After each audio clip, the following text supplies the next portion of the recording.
Obrigado pela introdução. Bom dia a todos. Obrigado por participarem do nosso call trimestral de resultados. Como de praxe, a gente vai fazer uma apresentação relativamente breve e vai trazer todas as respostas em relação às perguntas que forem colocadas no chat ao longo da apresentação. Bom, a gente começa a apresentação trazendo alguns destaques do trimestre. Primeiro, do ponto de vista macroeconômico, foi um trimestre de bastante volatilidade, como já tem sido há alguns meses, né? Talvez desde o início da pandemia. A gente tem sido bastante surpreendido no mundo inteiro, não só no Brasil, com uma inflação bastante elevada, o que tem levado todos os bancos centrais do mundo inteiro a subirem os juros. O Brasil está um pouco mais à frente no ciclo de aperto monetário, a gente já está com uma Selic de 2,75% ao ano, mas ainda com boas chances na próxima reunião do Copom, a gente tem um novo aumento, não sabemos ainda qual vai ser a Selic terminal, mas a certeza que a gente tem é que a inflação continua pressionada por um período, fazendo com que grandes economias do mundo, principalmente Estados Unidos, continuem subindo os juros, o que é possivelmente um problema para os países emergentes, o que vai nos levar provavelmente a ter uma Selic mais alta por um período mais longo, né? Ainda assim, o trimestre teve uma mensagem positiva no que diz respeito à estimativa de crescimento de PIB. A gente tinha uma previsão de crescimento de 0,3 para o ano no último trimestre, para esse trimestre passou para 0,7, ainda um crescimento bastante tímido e, portanto, não é motivo de comemoração, apesar de ser um alento. Também o índice de confiança empresarial teve uma pequena elevação no mês de março, após 4 quedas consecutivas, chegando a quase 92 pontos. Para os próximos trimestres, a atenção continua no âmbito macro, além da questão da elevação dos juros no mundo inteiro, principalmente nos Estados Unidos, em função da inflação. A gente continua com um olhar bastante atento à guerra na Ucrânia, que vem trazendo impacto nas cadeias produtivas, pressionando ainda mais os preços e também em relação às commodities. A continuidade da crise sanitária, a China segue em lockdown por conta do Covid-19. Nova York voltou a anunciar a recomendação do uso de máscaras em lugares fechados na noite de hoje. E, por fim, obviamente não menos importante, a corrida presidencial no Brasil, que cada vez mais se aproxima e, portanto, já em campanha, a gente vai começar a ver uma volatilidade ainda maior dos mercados. Falando um pouco sobre o fundo, a gente fechou o primeiro trimestre com uma declaração de quase R$ 2 por cota, R$ 1,96, o equivalente a um yield anualizado de 8% em relação à cota de fechamento de março de 2022. Em relação ao portfólio, a gente fechou o trimestre com os mesmos 955 mil metros quadrados do trimestre passado, quase 1 milhão de metros quadrados, um portfólio bastante diversificado. São 13 municípios, 42 locatários, 14 segmentos econômicos, trazendo bastante diversificação ao fundo e, portanto, uma tranquilidade muito grande. Apesar do impacto macroeconômico na economia, a gente dorme tranquilo por saber que a gente tem um portfólio bastante diversificado em termos de inquilinos e, naturalmente, em termos de segmentos de atuação. Bom, acho que de destaque de locação no último trimestre, a gente teve apenas uma nova locação, que foi uma locação no Cislog Galeão, dando seguimento ao case de sucesso nesse empreendimento. A gente divulgou alguns meses atrás na Lâmina o impacto positivo que a gente conseguiu trazer para esse empreendimento depois de sua aquisição.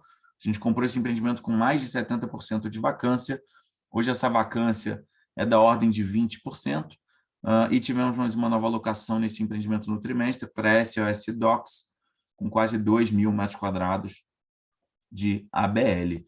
Em termos de vacância, a gente segue uma vacância física de 8,8%, uma pequena redução em função da locação da SOS Docs, e continuamos trabalhando fortemente para reduzir essa vacância. Essa vacância está bastante concentrada em Cajamar. Eu já venho falando isso nos últimos calls. A gente tem hoje 55 mil metros quadrados de vacância em Cajamar, o que para a gente é uma surpresa negativa, é inegável. A gente já imaginava que teria a locação desse ativo de Cajamar concluída a essa altura do campeonato, mas a gente tem percebido uma elevada oferta de novos ativos em Cajamar nos últimos meses e anos, fazendo com que haja uma pressão de preço por aluguel, e nós, por termos um ativo AAA, não queremos baixar o sarrafo no preço, o que tem levado a negociações mais duras e, portanto, mais longas. Porém, a gente tem algumas negociações bastante interessantes em andamento e a gente continua acreditando, todo o time de gestão, que a gente vai ser capaz de reduzir essa vacância ao longo dos próximos 1 ou 2 trimestres. Passando para o próximo slide, a gente traz aqui alguns indicadores econômicos, né? A ABL eu já mencionei, quase 960 mil metros quadrados de ABL, uma vacância física de 8,8, como eu já mencionei também, bastante concentrada em Cajamar. Cajamar representa quase 6% desses 8,8, portanto, em a gente alugando essa área em Cajamar, a vacância do fundo diminui bastante, ficou para uma vacância absolutamente normal no setor. A vacância financeira menor, muito em função do prêmio de locação existente, principalmente em Cajamar, né? Tem uma pergunta sobre o prêmio, eu vou responder lá na sequência. Uma inadimplência líquida de 0,4, ou seja, próxima de zero. Não é algo que nos preocupa, é apenas um inquilino que tem nos dado um pouco mais de trabalho, um inquilino pequeno, mas via de regra ele vem pagando sempre no mês subsequente, portanto não é uma inadimplência que nos preocupa do ponto de vista estrutural. Do ponto de vista do prêmio, eu já vinha mencionando, a gente vem fazendo, né? Na verdade a gente sempre fez, né? No fundo XPlog, em todos os fundos da XP Asset, uma gestão de fluxo de caixa no horizonte um pouco mais longo, então a gente sempre distribui o montante no mês que a gente acredita que consegue manter ou elevar nos meses subsequentes, de modo que a gente não gere grandes oscilações na distribuição por cota. Por que eu estou falando isso? O XPlog vem distribuindo 66 centavos por cota nos últimos meses, porém a gente já vem tendo uma geração de resultado acima desses 66%, muito por conta desse prêmio de locação existente em Cajamar, cuja previsão de término é no segundo semestre desse ano. A gente ainda está conversando com a W Torre o mês exato em que esse prêmio vai terminar. Então, o que eu posso passar para vocês de forma bastante tranquila é que mesmo com o término do prêmio e mesmo que a gente não tenha alugado a área ainda na ocasião do término do prêmio, que obviamente é algo que a gente está trabalhando para alugar, mas mesmo que a gente não tenha alugado quando do término do prêmio, a gente está bem confortável em manter o rendimento por cota que a gente vem tendo hoje e, eventualmente, até subir. É possível que a gente tenha um resultado ainda mais robusto a partir desse mês, do mês de maio, e, portanto, a gente está bem confortável com a geração de distribuição de resultados de hoje, com a possibilidade, inclusive, de elevação, mesmo com o término do prêmio de locação em Cajamar. Tá? Pode passar o slide, por favor? Aqui a gente traz uma rápida linha do tempo, não vou entrar em detalhe, fica para consulta posterior de vocês, podem passar. E aí eu passo a palavra para o Lucas Paraviso, que trabalha com a gente no time de gestão, ele vai dar continuidade à apresentação. Em paralelo a isso, eu vou respondendo algumas perguntas já no chat, e eventuais perguntas que eu não responda pelo chat, eu volto ao final para responder. Obrigado. Obrigado, Carrasco. Bom dia a todos. Agradeço a participação. Dando sequência no cenário macro, a gente começa pelo PIB. Uma projeção de PIB para 2022 bastante discreta, de 0,7% de crescimento. Um pouco melhor essa projeção em relação ao último trimestre, quando a gente tinha apresentado 0,3%. O que a gente enxerga aqui junto ao nosso time macro é que tem potencial até para esse número ser um pouco melhor. Questões macro precisam melhorar no curto prazo, mas existe sim uma demanda reprimida, alguns efeitos pós-pandemia, entre aspas, aqui, que pode sim, de repente, encaixar. A gente tem um ano desafiador no Brasil, um ano de eleições, então existe bastante cuidado no investimento estrangeiro nesse período, então isso também atrasa um pouco a expansão, mas e além disso, a própria guerra na Ucrânia, a gente destaca isso aqui também, deu um grande efeito nesse primeiro trimestre e ainda persiste, mas existe sim uma possibilidade de uma melhora nesse cenário. Nos anos seguintes, ainda com um crescimento bastante discreto, ainda dentro aí, da dificuldade fiscal também do país.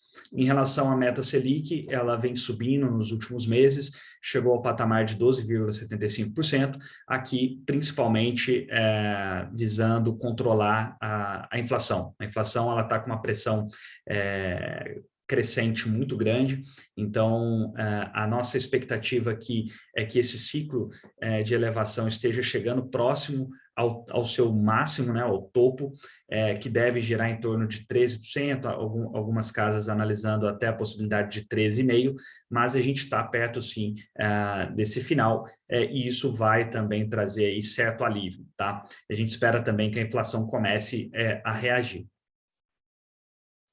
No próximo slide, a gente traz a produção industrial mensal. A indústria andou um pouco de lado nos últimos meses, com um crescimento muito discreto em relação ao trimestre anterior. A gente teve o efeito da Ômicron, que foi bastante pesado no país, principalmente nos 2 primeiros meses. Então, o primeiro trimestre ele ainda foi relativamente fraco, com um mês de março mais forte. A gente vai acompanhar, é possível que esse indicador continue agora a crescer, uma vez que os maiores desafios, grandes dificuldades, elas aconteceram sobretudo no primeiro trimestre. A gente espera que nos próximos o cenário macro comece a favorecer também a indústria e que a gente possa também continuar gerando empregos. A gente vai ver o gráfico do CAGED, inclusive, na sequência. Em relação à confiança empresarial, um indicador antecedente, ele estava neutro e agora começa a apontar para uma retomada. A gente vinha de uma sequência de 4 quedas consecutivas, então essa reversão em março ela é importante, ela está dentro desse contexto. A gente viu o setor de serviços como principal protagonista, principalmente no mês de março, para esse reinício de recuperação. Então, é super importante a gente continuar acompanhando essa evolução. Em relação à inflação, a projeção para 2022 continua de uma inflação bastante elevada. A gente teve um 2021 muito pesado, assim como 2020, em relação ao IGPM. O IPCA em 2022, assim como o IGPM, continuam com uma alta projeção. E a partir dos meses de 2023 e 2024, se espera a expectativa de mercado e do relatório do Banco Central, o Focus, de que essa inflação ela esteja controlada. Aí sim seria um nível bem mais razoável, na casa de 4%, mas este ano a gente tem sim um cenário desafiador para lidar, que essa alta inflação ela acaba freando os investimentos e desacelerando a economia. A nossa expectativa é que, como o topo da Selic já está próximo, que essa inflação comece a cair e, pelo menos a nível de meses, a gente tenha aí um cenário mais positivo nos próximos meses, dentro deste ano. Em relação ao CAGED, a geração líquida de vagas foi positiva no mês de março, criação de 136,2 mil vagas formais, então, alinhado com o mercado, é um resultado expressivo, importante. A gente pode ver que esse indicador, no último trimestre, ele estava um pouco de lado, agora voltou a melhorar, mas a questão ainda de demissões também segue muito alta. Então, é importante aí que essa retomada da indústria ela aconteça e também o setor de serviços consiga segurar para que essa criação líquida seja ainda mais positiva nos próximos meses. Com relação ao resultado do fundo, agora entrando nos detalhes, a gente traz os últimos 4 trimestres, destaque para o primeiro trimestre, com a elevação da renda, como o Carrasco já comentou. Com isso a gente conseguiu elevar a distribuição de rendimentos. O primeiro trimestre ficou com uma média de 0,65, mas abril a gente já declarou a 0,66 e a gente tem uma situação muito positiva dentro do fundo, com possibilidades de novas locações e também com os incrementos da inflação em relação ao valor locatício de cada contrato. Tudo isso somado traz para a gente aqui uma perspectiva muito positiva para os próximos meses do fundo, tá? Além de um portfólio muito alinhado e também de bastante valor, né? Inclusive valor percebido também por mercado e por outros players, tá? No próximo slide, a gente traz o resultado do fundo, a sequência histórica. A gente fechou o trimestre com um retorno total de 25%, muito próximo do IFIX. A gente vem aí no histórico trocando a posição com o IFIX do mesmo período, o que é super interessante, porque a gente tem uma performance de mercado com um portfólio bastante diversificado. Então, isso é um fator muito importante aqui em termos de gestão. Em relação à cota patrimonial, um crescimento de 13%, A gente teve a avaliação de 2021 publicada na CVM, demonstração financeira também. A gente procura sempre uma visão mais conservadora em relação ao valor dos ativos, para que a gente possa, no tempo, ter incrementos mais normalizados. Em relação aos indicadores operacionais, a gente traz aqui a alocação do fundo, 91% em imóveis, tipologia dos contratos, 53% típico, 47% atípico. Esse equilíbrio entre típico e atípico é uma das fortalezas também do XP-Log. A gente tem esse histórico. O atípico traz uma constância maior de renda e o típico traz as possibilidades maiores de incremento. Então, essa combinação é muito interessante também para a questão da resiliência da renda. Em relação ao vencimento dos contratos, 78% acima de 2023. Os contratos até 2021 eles se tornam por prazo indeterminado. A gente mantém essa marcação porque no histórico com os locatários a gente sempre procura uma nova renovação para poder estabelecer um novo prazo, mas a gente segue com as ocupações normais nesses ativos. Em relação à revisional dos contratos, também aqui mais para referência, a gente tem contratos bastante alinhados com o mercado, não temos grandes e relevantes discussões acerca de preço. Em relação ao índice de reajuste, 57% no IPCA, maior concentração. A gente tem também uma distribuição entre os indexadores. Isso é importante porque a gente viu o IGPM bastante elevado nos últimos 2 anos, mas, por outro lado, isso também é muito anormal. Quando você tem um equilíbrio entre eles, você acaba, durante os ciclos, tendo um melhor aproveitamento na nossa visão. Então, isso também é um aspecto muito positivo aqui do fundo. E, por fim, mês de reajuste, a gente tem uma distribuição razoável ao longo dos meses, com uma certa concentração em novembro de cada ano, tá bom? No próximo slide, a gente entra no detalhe de mercado de capitais, volume diário de negociação. Aqui a gente teve uma questão muito atípica em relação ao fundo. A gente viu no trimestre, principalmente entre fevereiro e março, e no final de março, um crescimento muito grande de transações. A gente até relatou isso no relatório mensal do fundo. O fundo entrou num índice global, então isso gera uma atratividade. Muitos players que arbitram esse tipo de situação também entram nesse momento, então a gente acredita que esse possa ter sido o principal fator aí para a elevação. Foi um crescimento de quase 31,2% no volume de transações. A gente viu que em abril esse volume de transação já voltou para uma casa de equilíbrio, então não é algo que a gente esteja vislumbrando como constante, mas isso é importante, isso faz o fundo entrar no radar de mais investidores, e quanto mais liquidez no secundário, melhor para todos. Em relação ao valor da cota, ela teve uma leve queda. O IFIX também vem sofrendo aí com o cenário macro, a elevação da taxa de juros. Então, aqui dentro de um movimento muito similar a outros fundos no mercado. Em relação à base de cotistas, a distribuição segue muito parecida com a do trimestre anterior, 82% do patrimônio concentrado em pessoa física. Em termos de região, a região sudeste com a concentração de 74% desse patrimônio. Em relação à quantidade de cotistas, chegamos a 279 mil cotistas no primeiro trimestre, também um número muito relevante aí dentro da indústria. Em relação ao fundo, um pouco da diversificação geográfica. A gente tem aqui uma distribuição bastante interessante, saindo do sul, pegando o sudeste.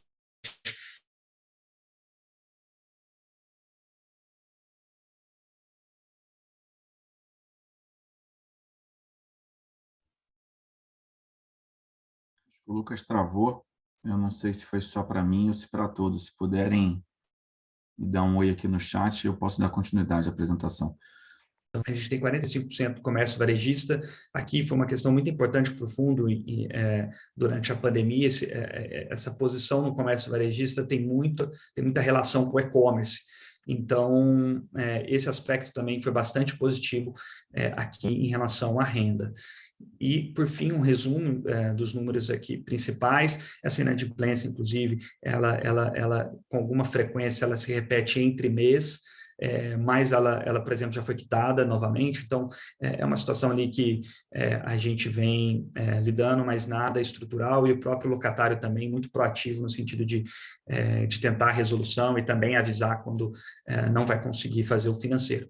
Em relação à vacância física, 88,8%, então uma vacância que reduziu um pouco em relação ao último trimestre, que estava na casa de 9%, e vacância financeira de somente 2,3%.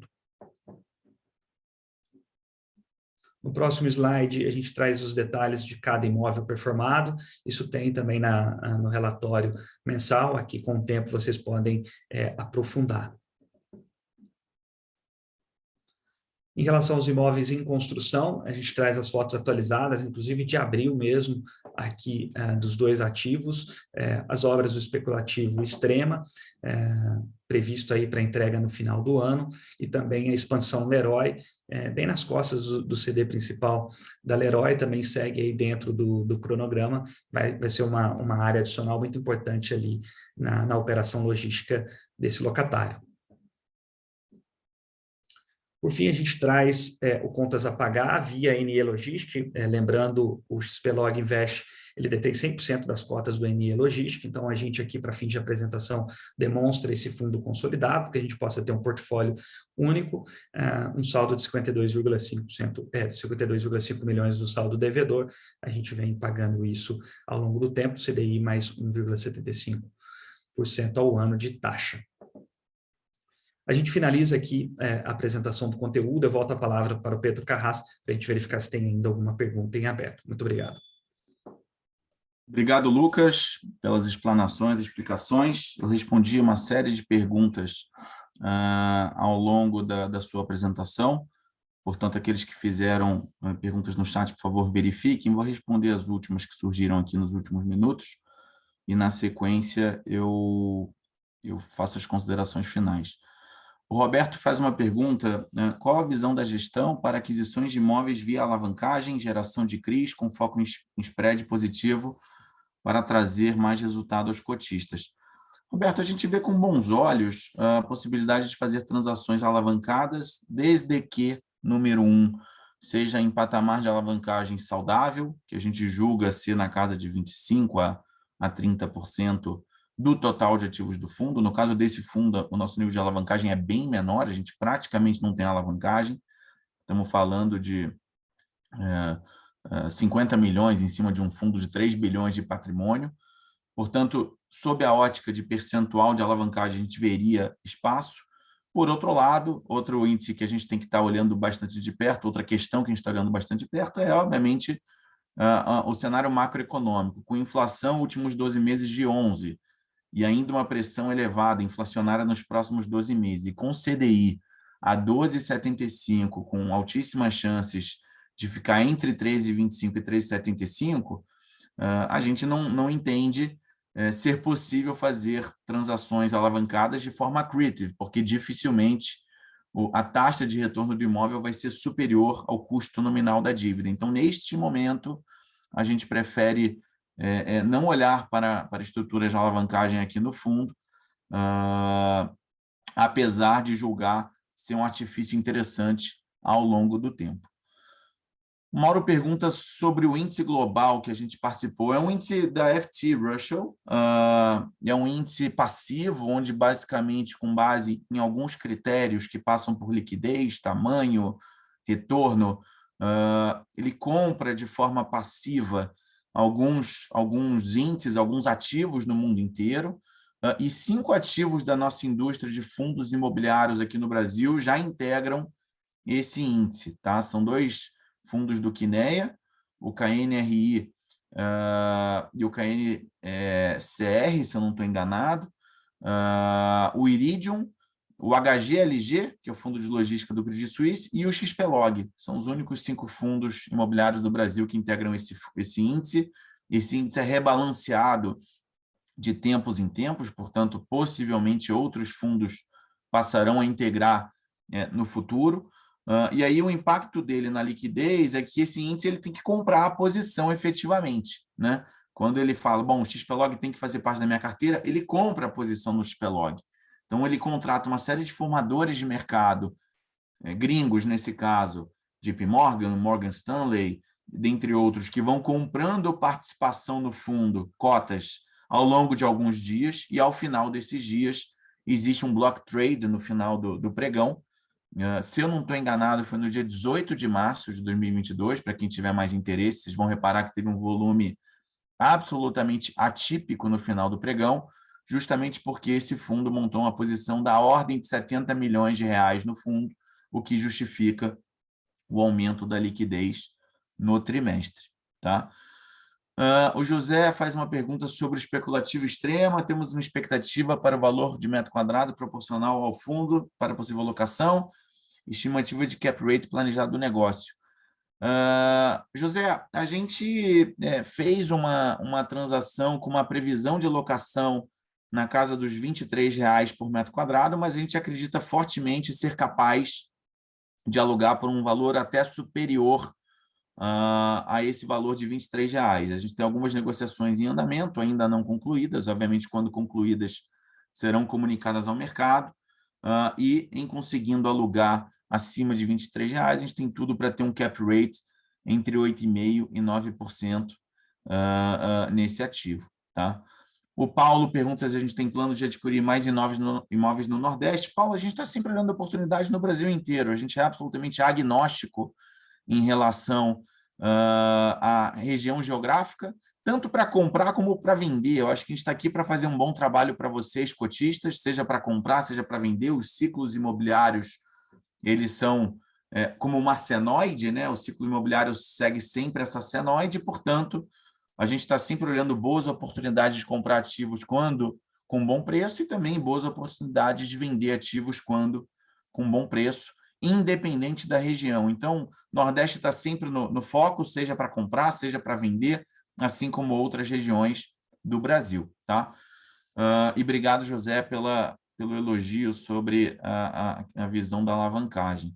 Bom, dito isso, perguntas respondidas, acho que a mensagem final aqui para todos é que a gente está muito confortável com o fundo está em velocidade de cruzeiro, resultados consistentes, crescentes. A vacância de Cajamar é um incômodo, mas que não atrapalha a geração de resultados daqui para frente, como já mencionei ao longo da apresentação. Foco total no time de gestão em zerar essa vacância, apesar de, como eu falei, ainda assim, o fundo estar com uma geração de resultado bastante saudável. Não há alavancagem sensível aqui no fundo, portanto, não é um ponto de preocupação. E também temos olhado outras possibilidades de geração de valor para os cotistas que, em sendo concluídas, a gente vai, obviamente, comunicar ao mercado. Tá bom? Bom, obrigado mais uma vez pela participação, pelas perguntas. Desejo um ótimo dia a todos e até o próximo trimestre. A apresentação trimestral de resultados do Fundo XP-Log está encerrada. Lembramos que a apresentação foi gravada e a publicaremos no site do fundo nos próximos dias. Reforçamos também que o nosso canal de relação com investidores está sempre à disposição, através do e-mail ri@xpasset.com.br. Agradecemos mais uma vez a participação a todos. Um bom dia.